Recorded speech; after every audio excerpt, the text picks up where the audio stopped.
She was standing on a little high hump on the plateau, her white breast thrust forward. Okay, அவங்க வந்து பிளாட்டியூவில் வந்து நின்றுட்டுருக்காங்க. Now again she tore at a piece of fish. ஒரு ஃபிஷ்ஷை வந்து door பண்ணிட்டு, அதாவது கிழிச்சிட்ருக்காங்க. That Leh at her ஃபீட்டாண்ட ஒரு fish இருக்குது. அதை வந்து டோர், அதாவது நீங்கள் பார்த்துருக்கீங்களா அது எப்படி சாப்பிடும், ஒரு பேர்டு எப்படி சாப்பிடும்னு நீங்களே பார்த்துருப்பீங்க. And then scraped on each side of her beak. Okay, on the rock. ஸ்க்ராப்டுனா என்னது, அது வந்து ஸ்க்ராப் வந்து நம்ம இப்போ ஒரு நார்மலாக ஒரு நைஃப்னால் அது ஷார்ப்பாக நம்ம என்ன பண்ணுவோம், ஒரு ராக் வச்சு தேய்ப்போம். ஸோ அது பேர் தான், தேய்க்கிறது பேர் தான் ஸ்க்ராப், அதாவது rub. Okay, scrape each side of ஒரு பீக் ஆன் த ராக். எதுக்கு அந்த மாதிரி பண்ணுறாங்க, ஏன்னா அது அந்த பீக், அதோட பீக் வந்து கூர்மையாக இருந்தால் தான் அதால் வந்து கொத்தி தின்ன முடியும். புரியுதா, அதுதான் மென்ஷன் பண்ணியிருக்காங்க. த சைட் ஆஃப் த ஃபுட் மேடன்னா ஒரு பைத்தியமாக ஆயிடுச்சு. அந்த யங் சீகிள் வந்து அவங்க அம்மா இந்த மாதிரிலாம் பண்ணுறாங்கல்ல, அந்த ஃபிஷ்ஷை வந்து கிழிச்சு சாப்பிட்றாங்கல்ல, அது அந்த ஃபுட்டை பார்க்கும்போது அதுக்கு வந்து ரொம்ப ஒரு என்ன சொல்கிறது, ரொம்ப ஆசை, ஒரு க்ரேஸியாக ஆயிடுச்சு, நம்மளும் சாப்பிட்ணுன்னு. ஓகேவா, how he love to tear food that way, scraping his beak now and again to wet it. Okay, so என்ன சொல்லியிருக்காங்கன்னா,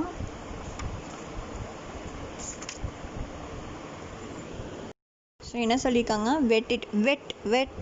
வெட்னா மேக்கிங் ஷார்ப். ஓகேவா, அதை வந்து ஷார்ப் பண்ணுறாங்க. அதுக்கு வந்து அது பிடிச்சிருச்சு. அவங்க அம்மா எப்படி வந்து அந்த ஃபுட்டை டியர் பண்ணி எப்படி அதோட பீக்கை ஷார்ப் பண்ணுறாங்க, அதெல்லாம் அதுக்கு வந்து பிடிச்சிருச்சு. He uttered a low cackle. கேக்கிள்னா கூவுறது, ஒரு லோவாக ஒரு கூவுது அது. ஓகேவா, ஒரு லோ வாய்ஸில் கூவுது. His mother cackle too. அதுக்கு அவங்க அம்மாவை திருப்பியும் வந்து கேக்கிள் பண்ணுறாங்க. And looked at him. அப்புறம் பார்க்குறாங்க அவங்க அம்மா அவனை. ஸோ இதுதான் நெக்ஸ்ட் பேஜ், நம்ம போகலாம்.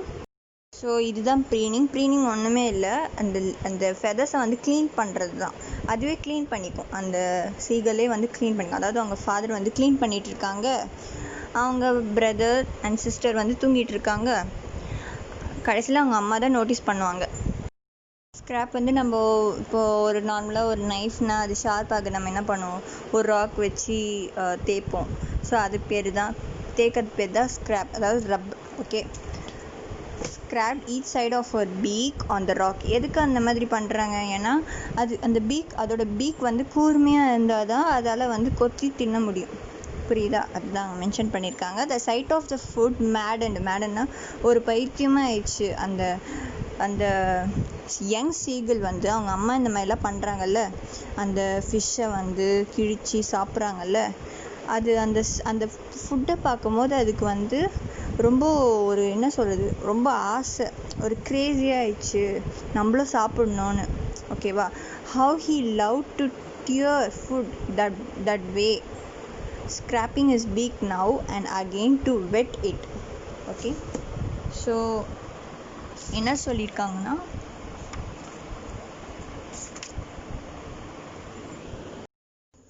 Okay next. he then trotted back and forth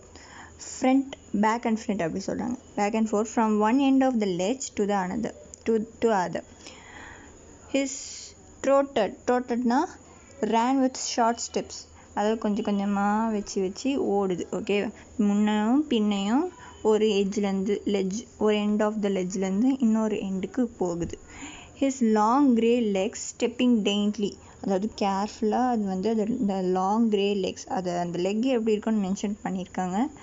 trying to carefully, டெயின்ட்லினா carefully, trying to find some means of reaching his parents. எப்படியாச்சும் அவங்க அப்பா அம்மா கூட போயிடணும் அப்படின்னு, பறக்காமல் போயிடணும் அப்படின்னு தேடிட்டுருக்கு. ஏதாவது வழி இருக்கான்னு யோசிச்சுட்ருக்கு. But on each side of him the ledge ended in a sheer fall of precipice. அப்படின்னா வழவழன்னு இருக்கும், அந்த ரெண்டு சைடும் வந்து வழவழன்னு இருக்கான், அந்த லெட்ஜோட ரெண்டு சைடும் வழவழன்னு இருக்கான். அதனால் கேர்ஃபுல்லாக அது போகுது. ஓடி பறக்கலாமா, பறக்காமல் எப்படி போகலான்னு பார்க்குது. And between him and his parent there was a crack இருக்கான். Surely he could reach them without flying if he could only move northwards. கண்டிப்பாக அவங்க அப்பா அம்மா கூட அவனால் போக முடியும், ஆனால் பறக்காமல் போக முடியும். எப்படி போக முடியும் பறக்காமல்? மேலே போய் தான் போக முடியும் பறக்காமல், along the cliff face. But then on what could he walk? எப்படி அவனால் வாக் பண்ணி போக முடியும்? கண்டிப்பாக போக முடியாது. There was no ledge. Ledge இல்லை, அங்கே ஒரே கிராக்காக இருக்குது, நடந்தும் போக முடியாது. ஃபுல்லாக என்ன சொல்கிறது, அங்கே போட்டிருக்காங்க பற்றியா, ஒன்லி அந்த கிளிஃப் மட்டும்தான் இருக்குது, நடுவில் வேறு எதுவுமே இல்லை. ஸோ பறக்க தான் செய்ய முடியும், இல்லைன்னா கீழே தான் விழணும் தண்ணியில். There was no ledge. He was not a fly. அவனால் பறக்கவும் முடியாது, அவன் ஒரு ஃப்ளை கிடையாது. ஸோ எப்படி போக முடியும்? And above him he could see nothing. மேலே அவனால் எதுவுமே பார்க்க முடியல. The precipice was sheer. sheerனா வழவழன்னு இருக்கான், அதாவது செங்குத்தாக இருக்குது அப்படின்னு சொல்கிறாங்க, ஓகேவா. And the top of it was perhaps farther away than the sea beneath him. And the top of it was perhaps farther away than the sea beneath him. மேலே எதுவுமே இல்லை, மேலே விட கீழே ரொம்ப ரொம்ப டிஸ்டண்ட்டாக இருக்குது அந்த சி. ஃபாதர் அவே, ஃபாதர்னா ஃபாதர் இல்லை, ஓகேவா, பிரின்சிபால் அந்த மைண்டில். ஃபாதர்னா டிஸ்டன்ட், ஓகேவா, ரொம்ப டிஸ்டண்ட்டாக இருக்கான். மேலே விட கீழே ரொம்ப டிஸ்டண்ட்டாக இருக்கான் சி, கீழே பெனத் கீழே, okay. He stepped slowly out to the brink of the ledge. ஸ்லோவாக அவன் end of the ledgeக்கு போகிறான். And standing on one leg with the other leg hidden under his wing. So ஒரு லெக்கால் நின்றுட்டு இன்னொரு லெக் அவன் விங்குக்குள்ளேயே அதாவது மறைச்சி வச்சுக்கிறான். அந்த பிரிங்க் ஆஃப் த லெட்ஜ், அந்த எண்ட் ஆஃப் த லெட்ஜில் ஸ்லோவாக போய் ஒரு கொத்த காலில் நின்றுட்டு he closed one eye then the other. ஒரு கண்ணை மூடிட்டு இன்னொரு கண்ணையும் மூடுறான். அண்ட் ப்ரிட்டண்டட்னா ஆக்ட் பண்ணுறான், நடிக்கிறான், தூங்குற மாதிரி நடிக்கிறான். pretended to be falling asleep. ஏன் இந்த மாதிரி பண்ணுறான்னா, அவங்க அம்மா யாராச்சும் பார்த்தா நம்மளுக்கு ஹெல்ப் பண்ணுவாங்களே, அதுக்காக இந்த மாதிரி ஒரு ஆக்ட் பண்ணுறான், ப்ரிட்டெண்ட் பண்ணுறான். Still they took no notice of him. யாருமே அவனை நோட்டீஸ் பண்ணலை. He saw his two brothers. 2 brothers-அ பார்க்குறான். அண்ட் his சிஸ்டர் பார்க்குறான். சிஸ்டர் பிளாட்டியூ அந்த இடத்துல டோசிங்னா சொல்லியிருக்கேன், ஸ்லீப்பிங், தூங்கிட்டு இருக்காங்க. with their heads sunk into their neck. heads நெக்குள்ளே, அதாவது சில பறவைங்களாம் மூடிக்கும் பற்றியா, நெக் ஹெட்டுக்குள்ளே என்ன சொல்கிறது, நீங்கள் பார்த்துருப்பீங்கன்னு நினைக்கிறேன். his father was preeningனா க்ளீன், அதாவது நான் ஒரு பிக்சர் காமிக்கிறேன். ஸோ இதுதான் ப்ரீனிங் ஒன்றுமே இல்லை, அந்த ஃபெதர்ஸை க்ளீன் பண்ணுறது தான். அதுவே க்ளீன் பண்ணிக்கும், அந்த சீகளே க்ளீன் பண்ணிக்கும். அதாவது அவங்க ஃபாதர் க்ளீன் பண்ணிகிட்ருக்காங்க, அவங்க பிரதர் அண்ட் சிஸ்டர் தூங்கிட்டு இருக்காங்க. கடைசியில் அவங்க அம்மா தான் நோட்டீஸ் பண்ணுவாங்க. His father was preening the feathers on his white back. அது ஒயிட் கலரில், பின்னாடி ஒயிட் கலரில் இருக்குது, ஓகேவா. அவங்க முதுகு அந்த பறவைக்கு இருக்கும்ல பின்னாடி, ஸோ ஒயிட்டாக இருக்குது. ஸோ அது சும்மா மென்ஷன் பண்ணியிருக்காங்க, அந்த கலர் மென்ஷன் பண்ணியிருக்காங்க. Only his mother was looking at him. Mother மட்டும்தான் பார்க்குறாங்க. இந்த மாதிரி அவன் ஒரு கண் மூடிட்டு ஒத்த காலில் நின்றுட்டு, ஸோ ஒரு கண்ணை மூடிட்டுலாம், ஒத்த கண் இல்லை 2 கண்ணையும் மூடி இருக்காங்க, தூங்குற மாதிரி நடிக்கிறான். அதை அவங்க அம்மா மட்டும்தான் நோட்டீஸ் பண்ணாங்க, வேறு யாருமே கண்டுக்கவே இல்லை. She was standing on a little high hump on the plateau, her white breast thrust forward. Okay, அவங்க பிளாட்டியூவில் நின்றுட்டு இருக்காங்க. Now again she tore at a piece of fish. ஒரு ஃபிஷ்ஷை டோர் பண்ணிட்டு, அதாவது கிழிச்சிட்டு இருக்காங்க. that lay at her feet ஆண்ட ஒரு ஃபிஷ் இருக்குது, அதை டோர், அதாவது நீங்கள் பார்த்துருக்கீங்களா அது எப்படி சாப்பிடும், ஒரு பேர்டு எப்படி சாப்பிடும்னு நீங்களே பார்த்துருப்பீங்க. and then scraped on each side of her beak, okay, on the rock. ஸ்க்ராப்டுனா என்னது? அது வந்து ஸ்க்ராப் வந்து நம்ம இப்போ ஒரு நார்மலாக ஒரு நைஃப்னா அது ஷார்ப்பாக நம்ம என்ன பண்ணுவோம், ஒரு ராக் வச்சு தேய்ப்போம். ஸோ அது பேர் தான், தேய்க்கிறது பேர் தான் ஸ்க்ராப், அதாவது rub. Okay, scrape each side of a beak on the rock. எதுக்கு அந்த மாதிரி பண்ணுறாங்க? ஏன்னா அது அந்த பீக், அதோட பீக் வந்து கூர்மையாக இருந்தால் தான் அதால் வந்து கொத்தி தின்ன முடியும். புரியுதா? அதுதான் மென்ஷன் பண்ணியிருக்காங்க. த சைட் ஆஃப் த ஃபுட் மேடன்னா ஒரு பைத்தியமாக ஆயிடுச்சு. அந்த அந்த யங் சீகிள் வந்து அவங்க அம்மா இந்த மாதிரிலாம் பண்ணுறாங்கல்ல, அந்த ஃபிஷ்ஷை வந்து கிழிச்சு சாப்பிட்றாங்கல்ல, அது அந்த அந்த ஃபுட்டை பார்க்கும்போது அதுக்கு வந்து ரொம்ப ஒரு என்ன சொல்கிறது, ரொம்ப ஆசை, ஒரு க்ரேஸியாக ஆயிடுச்சு, நம்மளும் சாப்பிட்ணுன்னு. ஓகேவா? How he love to tear food that way, scraping his beak now and again to wet it. Okay, so என்ன சொல்லியிருக்காங்கன்னா,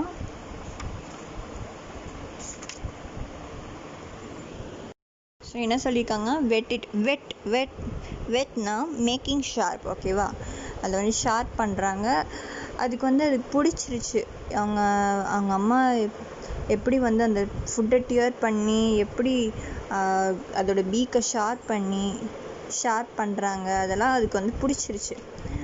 ஹீ அட்டர்ட் அ லோ கேக்கிள்னா கூவுறது, ஒரு லோவாக ஒரு கூவுது அது. ஓகேவா? ஒரு லோ வாய்ஸில் கூவுது. ஹிஸ் மதர் கேக்கிள் டூ, அதுக்கு அவங்க அம்மாவை திருப்பியும் வந்து கேக்கிள் பண்ணுறாங்க. அண்ட் லுக்ட் அட் ஹிம், அப்புறம் பார்க்குறாங்க அவங்க அம்மா அவனை. ஸோ இதுதான் நெக்ஸ்ட் பேஜ், நம்ம போகலாம்.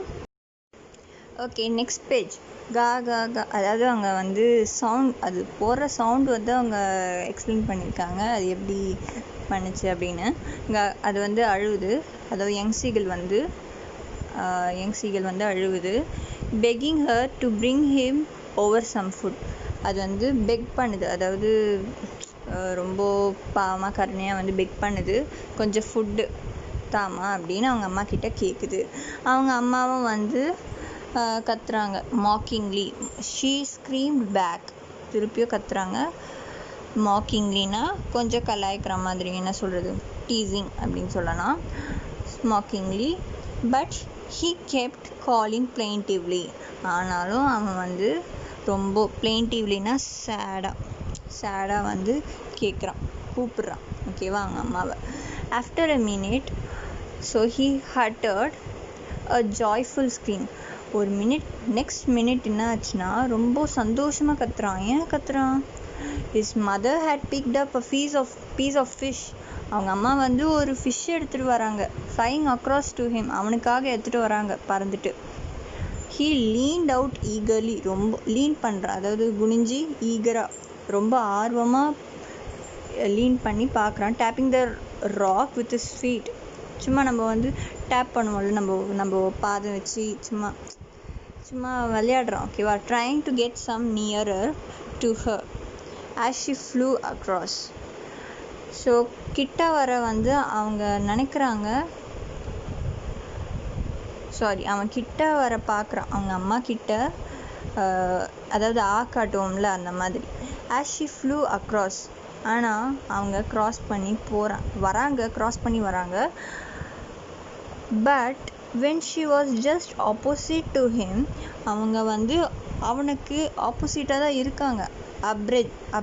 அப்ரெஸ்ட்னா சைடு ஆஃப் த லெட்ஜோட சைடில் அவங்க ஆப்போசிட்டில் தான் இருக்காங்க, அவனுக்கு ஆப்போசிட்டாக இருக்காங்க.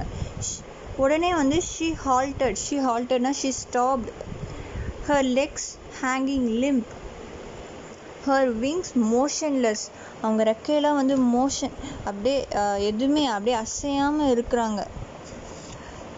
ஸோ லிம்ப்னா நம்மளுக்கு தெரியும் தான். லிம்ப்னா என்ன சொல்கிறது, நம்ம கால்னு சொல்லுவாங்கள்ல, கால் வந்து தொங்கிட்டு இருக்கு அப்படின்னு சொல்லுவாங்கள்ல, ஆமாம் ரைட். ஸோ அதுதான் அவங்க அங்கே சொல்லியிருக்காங்க. லிம்ப்னா வந்து வீக்காக அப்படின்னு சொல்லுவோம், பலவீனமாக. மோஷன்லெஸ், அசையாமல் அப்படியே நிற்கிறாங்க அவங்க அப்படியே அந்த விங்ஸ் வச்சு. அவங்க விங்ஸ் வந்து அப்படியே அசையாமல் இருக்குது. A piece of fish in her beak almost within the reach of his beak. கொஞ்சம் தூரம் தான் இருக்குது அவங்க பீக்குக்கும், அவங்க அம்மா பீக்குக்கும், அந்த பையனோட பீக்குக்கும். ஏன்னா அவங்க பீக் வச்சு பீக்லேருந்து தான் எடுத்துகிட்டு வராங்க ஃபிஷ்ஷு அவங்க அம்மா. ஓகேயா. He waited a moment in surprise. அவனுக்கு ஒரே ஆச்சரியமாக இருக்குது, வண்டரிங், அப்படியே என்ன சொல்ற, யோசிக்கிறான். Why she did not come nearer, ஏன் அவங்க இன்னும் என்கிட்டயே வரலை. And then maddened by hunger, ரொம்ப பசியில் வந்து தவிக்கிறான், ரொம்ப க்ரேஸியாக ஆகிட்டான், ரொம்ப பைத்தியமாக ஆகிட்டான். He dived at the fish, அவன் டைவ் பண்ணான் ஃபிஷ்ஷுக்கு. With a loud scream he fell outwards, கீழே விழுந்துட்டான். அதாவது அந்த பிக்சரில் நம்ம பார்த்தோம்ல, ஒரு கிளிஃப் இருக்குது, கீழே ஃபுல்லாக தண்ணி தான் இருக்குது. அவங்க அம்மா வந்து கொடுக்குறாங்க, ஆனால் அவங்க அம்மா வந்து பறந்து போயிட்டாங்க. திடீர்னு கொடுக்கவே இல்லை, கடைசி வரைக்கும் ஃபிஷ்ஷே அவங்க கொடுக்கல. இவன் என்ன பண்ணால், டைவ் பண்ண ஃபிஷ்ஷுக்கு அவங்க அம்மா பீக் வச்சு, ஆனால் அவங்க அம்மா வந்து போயிட்டாங்க மேலே. மதர் ஹேட் ஸ்வூப்டுனா ஃப்ளூ, பறந்து போயிட்டாங்க, ஃப்ளை பண்ணிட்டாங்க மேலே. அவன் என்ன பண்ணா, ஹீ ஃபெல் அவுட்வர்ட்ஸ், வெளியே விழுந்துட்டான், கீழே விழுந்துட்டான், இன்டு த ஸ்பேஸ், அதாவது தண்ணி அவங்க மென்ஷன் பண்ணுறாங்க. ஹிஸ் மதர் ஹேட் ஸ்வூப், அவங்க மேலே பறந்து போயிட்டாங்க. அந்த ஃபிஷ்ஷை வந்து எடுத்துகிட்டே அவங்க போயிட்டாங்க, கடைசி வரைக்கும் கொடுக்கவே இல்லை அவங்க பையனுக்கு. Has he past beneath her, அவன் வந்து அவங்க அம்மா மேலே பறக்கிறாங்க, இவன் கீழே போகிறான், பெனித்னா கீழே. He heard the swish of her wings. Swishனா அந்த சவுண்டு, அவங்க அம்மா விங்ஸால் பறக்கிற சவுண்டு வந்து அவனுக்கு கேட்குது. ஏன்னா அவன் கீழே விழுறான், அவங்க அம்மா மேலே பறந்து போயிட்டாங்க. ஸோ அந்த சவுண்டு கேட்குது அவனுக்கு. He heard the swish of her wings.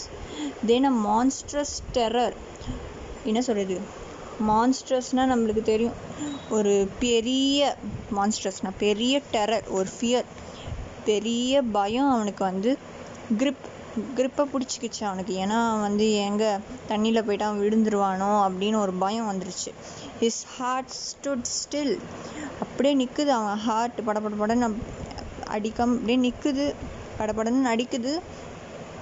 He could here nothing, அவனுக்கு எதுவுமே அந்த நேரத்தில் எதுவுமே அவனுக்கு கேட்கல. But it lasted only a moment. But அந்த ஒரு மூமெண்ட்டில் தான் அவனுக்கு அதெல்லாம் நடந்துச்சு. நெக்ஸ்ட் மூமெண்ட் என்ன நடந்துச்சு, he felt his wings spread outwards. அந்த காத்தால் அவனோட விங்ஸ் வந்து ஸ்ப்ரெட் ஆச்சு வெளியே.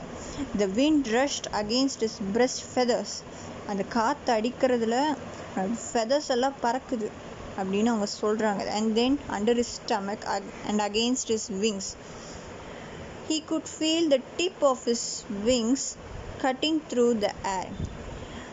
அவனோட மொனை, அதை சொல்லுவாங்களே டிப்னா மொனைன்னு சொல்லுவாங்க, அவனோட விங்ஸோட மொனையில் வந்து அந்த காற்று பறக்கிறதுனால ஏதோ ஆகுது அவனுக்கு, like cutting. he was not falling headlong now, அவன் இப்போ கீழே விழல. he was not falling headlong now, he was soaringனா என்னது, பறக்கிறான். gradually downwards and outwards, கீழேயே பறக்க ட்ரை பண்ணுறான். he was no longer afraid, இன்னும் அவன் பயப்படவே இல்லை. he just felt a bit dizzy, இன்னும் கொஞ்சம் டிசினஸ்ஸாக இருந்தது, கொஞ்சம் மயக்கமாக இருந்துச்சு, தலை சுற்றுச்சு. then he flapped his wings, then flappedனா சொல்லியிருக்கேன், படன்னு விங்ஸால் அடிக்கிறான், விங்ஸ் படன்னு அடிக்குது. once and he soared upwards, soaredனா flew, பறக்கிறான், upwards அதாவது மேலே பறக்கிறான். he uttered a joyous scream, ரொம்ப சந்தோஷமாக கத்துறான். and flapped them again, திருப்பியும் அவன் விங்ஸை ஃப்ளாப் பண்ணுறான். he soared higher, மேலே பறக்கிறான், இன்னும் மேலே பறக்கிறான். he raised his breast and banged against the wind. அதாவது அவன் வந்து அவங்க சவுண்டை வந்து மென்ஷன் பண்ணியிருக்காங்க. his mother swooped past him, அவங்க அம்மாவும் பறக்கிறாங்க அவங்க கூட. her wings making a loud noise, he answered her with another scheme. அவனும் என்ன பண்ணுறான், ரொம்ப நாய்ஸியாக அவன் விங்ஸை வந்து ஃப்ளாப் பண்ணுறான் அவங்க அம்மா மாதிரி. Then his father flew over him screaming. அவங்க அப்பா வந்து அவங்க அப்பாவும் பறக்கிறாங்க, கத்திக்கிட்டே பறக்கிறாங்க அந்த சந்தோஷத்தில். Then he saw his two brother and sister flying around him. அவங்க தங்கச்சிங்களும் அண்ணனும் 2 அண்ணனுங்களும் ஒரு தங்கச்சியும் அவன் கூட பறக்கிறாங்க. Soaring and diving. He completely forgot that he had not always been able to fly. அவன் ஃபுல்லாக மறந்துட்டான், அவனால் பறக்க முடியாதுங்கிற தாட்டையும் அவன் மறந்துட்டான். And started to dive பண்ணவும் கற்றுக்கிட்டான், பறக்கவும் கற்றுக்கிட்டான், ஸ்ட்ரீக்கிங் அந்த கூவுற இதுக்கும் கற்றுக்கிட்டான் அப்படி தான் அவன் சொல்கிறாங்க. ஸோ ஐ திங்க் புரிஞ்சிச்சுன்னு நினைக்கிறேன். இதுதான் எண்ட். நெக்ஸ்ட்டு பேரா வந்து அவ்வளோ முக்கியம் கிடையாது, உங்களுக்கு வேணும்னா நீங்கள் படிக்கலாம், நோ ப்ராப்ளம். பட் அது முக்கியம் இல்லைன்னு தான் நான் நினைக்கிறேன்.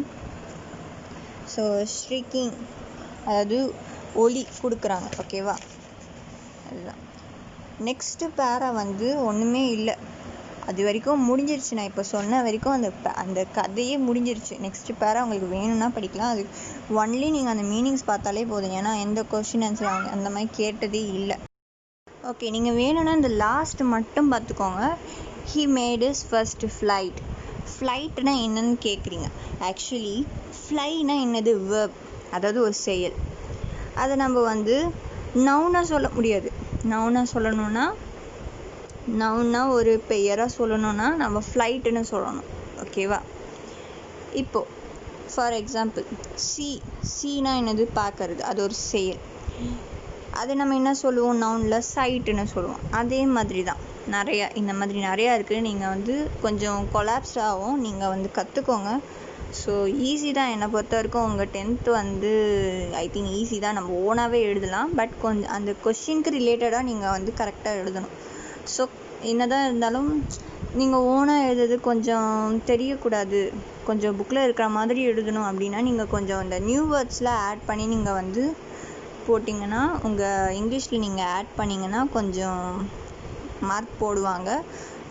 லெட்ஜ், அதை நான் சொன்னிருக்கேன்ல, ஷ்ரிலி. ஹெரிங் நான் ஒரு ஃபிஷ் காட்டினேன். டெவர்னா ஈட். ஃபுல்லாக எழுதணும்னு அவசியமே இல்லை. அவங்க சினோனிம்ஸ் க்ளாசரி எதுவுமே கேட்க மாட்டாங்க, சூஸாக தான் கேட்பாங்க. நீங்கள் சூஸ் பண்ணி ஆன்சர் எழுதுகிற மாதிரி தான் இருக்கும். கேக்கிள் ஒரு நாய்ஸு, அப்புறம் மெக்கரல் வந்து ஒரு ஃபிஷ் நேமு. ஓகே, மெக்கரிங்கிறது நம்ம சாப்பிட்ற ஃபிஷ் தான். அதை நீங்கள் அப்படின்னா இன்னும் நீங்களே சர்ச் பண்ணுங்கள். நம்ம சர்ச் பண்ண தான் நம்ம அறிவு வளரும். நானா சிவ் நான் சொன்னேன். ட்ராட்னா ரன்னிங் வித் ஷார்ட் ஸ்டெப்ஸ், அந்த மாதிரி தான். ப்ரெசிபைஸ், ஸ்டீப் சைடு, அதாவது ஓரத்தில் அந்த கிளிஃப், அதான் அந்த ஒரு லெட்ஜ்மே நான் காட்டினேன்ல, அந்த ஓரத்தில் வந்து ஸ்டீப்னா நான் சொல்லிகிட்டே இருக்க. ஸ்டீப்னா அது வந்து ஒரு சைடான ஒரு என்ன சொல்கிறது, வளவளன்னு இருக்கும் அந்த சைடே. ஸோ அந்த மாதிரி இருக்கும். அதனால் அது பயப்படுது, எங்கே நம்ம கீழே விழுந்துருவோமா அப்படின்னு. ஷேர் ஃபால் ஆஃப் ப்ரெசிபைஸ், அந்த வேர்ட்லாம் ஞாபகம் வச்சுக்கோங்க. வெட்டுனா ஷார்ப் பண்ணுறது, ப்ரீனிங்னா க்ளீனிங், நான் காட்டினால ஒரு பிக்சர். பிளெயின்டிவ்லினா சேட்லி காலிங். ஸ்வூப்னா அதான் ஃப்ளையிங். பெக்கனிங்னா அது வந்து ஒரு கெஸ்டர். அது வந்து நான் அந்த பேராகிராஃப் நான் உங்களுக்கு சொல்லி தரலை. ஸோ அந்த வேர்டுக்கு மீனிங் மட்டும் நீங்கள் தெரிஞ்சு வச்சுக்கோங்க. அந்த பேராகிராஃப் வந்து அந்த கேட்கவே மாட்டாங்க. அது வந்து ஒன்றுமே இல்லை, அது தண்ணியில் சம்திங் ஏதோ போகும். நான் இது வரைக்கும் அது டச் பண்ணதே இல்லை அந்த பேரா. ஸோ அது இம்பார்ட்டண்ட் கிடையாது, எந்த கொஸ்டின்லையுமே அந்த மாதிரி வரலை. ஸோ அது இம்பார்ட்டண்ட்டே கிடையாது, நீங்கள் அதுக்குள்ளே முடிச்சுக்கோங்க. He made his first flight, that's it, அவ்வளோதான். அது எதுலையுமே கேட்க மாட்டாங்க. ஓகே, ஸோ இவ்வளோ தான் கொஸ்டின். நீங்களே ஆன்சர் பண்ணி நீங்களே கொஸ்டின், நீங்கள் சும்மா மக்கப் பண்ணாதீங்க, இட்ஸ் வேஸ்ட் ஆஃப் டைம். உங்கள் மூளையை யூஸ் பண்ணுங்கள், உங்கள் மூளை இருக்குது. ஏன் நீங்கள் வந்து புக்கையும் கைடையும் அதில் எப்படி இருக்கோ, கைடு வந்து ஆக்சுவலி ஒருத்தவங்க எழுதுவாங்க, அது நம்மளுக்கு வந்து பப்ளிஷ் பண்ணுறாங்க. அவங்க மூளை வச்சு அவங்க யோசித்து எழுதுகிறாங்க. ஏன் நீங்கள் உங்கள் மூளையை யூஸ் பண்ண மாட்டீங்க? அதுதான் என் கேள்வி. ஓனாக எழுதுங்க. நீங்களும் வந்து கற்றுக்கோங்க. இந்த நியூ வேர்ட்ஸ்லாம் கற்றுக்கிட்டு நீங்களே வந்து சென்டென்ஸ் ஃபார்ம் பண்ணி நீங்களே எழுதுங்க. ரிலேட்டடாக எழுதுங்க. கண்டதை எழுதாதீங்க. உங்கள் அப்பா தாத்தா அந்த கதைலாம் எழுதக்கூடாது. ஸோ இப்படி பழகுங்க. அப்போ தான் நம்மளுக்கு ஃப்யூச்சரில் யூஸ் ஆகும். நீங்கள் ஓனாக எழுதுனா தான் 10th ஃபுல்லாக மோஸ்ட்லி நீங்கள் நினைக்கிற மாதிரி ஈஸியாக இருக்கும். அவ்வளோ ஈஸியாக இருக்கும். நம்ம படித்தது என்னமோ ஒரு 40 மார்க்ஸ் அந்த மாதிரி தான் வரும். முக்கால்வாசி கம்யூனிகேஷன் பற்றி தான் வரும். கம்யூனிகேட்டிவ் ஸ்கில் அதாவது அதை பற்றி தான் அவங்க வந்து கொஸ்டின் கேட்பாங்க. ஒரு பேராகிராஃப் கேட்டுட்டு ஓனாக எழுதுகிற மாதிரி. நான் இதெல்லாம் வந்து நெக்ஸ்ட் அதாவது என்னோடய அப்கமிங் வீடியோஸில் நான் கண்டிப்பாக நோட் மேக்கிங் வரும், நிறையா வரும். ஸோ அதில் எப்படி எழுதணுன்ட்டு நான் வந்து கண்டிப்பாக கிளியராக சொல்கிறேன். ஸோ உங்களுக்கு இந்த வீடியோ பிடிச்சிருந்தா கண்டிப்பாக நீங்கள் எனக்கு சப்ஸ்கிரைப் பண்ணுங்கள். வீடியோ பிடிக்கலைன்னா பண்ணாதீங்க. So no problem. பிடிச்சிருந்துன்னா சப்ஸ்கிரைப் பண்ணுங்கள், லைக் பண்ணுங்கள், ஷேர் பண்ணுங்கள். பக்கத்தில் இருக்கிற பெல் பட்டனும் கிளிக் பண்ணுங்கள். அப்போ தான் என்னோடய அப்டேட்டட் வீடியோஸ் உங்களுக்கு கிடைக்கும். ஸோ பிடிச்சிருந்தா ரொம்ப நன்றி. ஸோ கமெண்ட்டில் வந்து எனக்கு ஏதாவது இம்ப்ரூவ் பண்ணணும்னா கண்டிப்பாக சொல்லுங்கள். கண்டிப்பாக நான் ஏற்றுக்கிறேன். கண்டிப்பாக நெக்ஸ்ட் வீடியோஸில் நான் அதை திருத்தி உங்களுக்கு போடுறேன். Okay, thank you.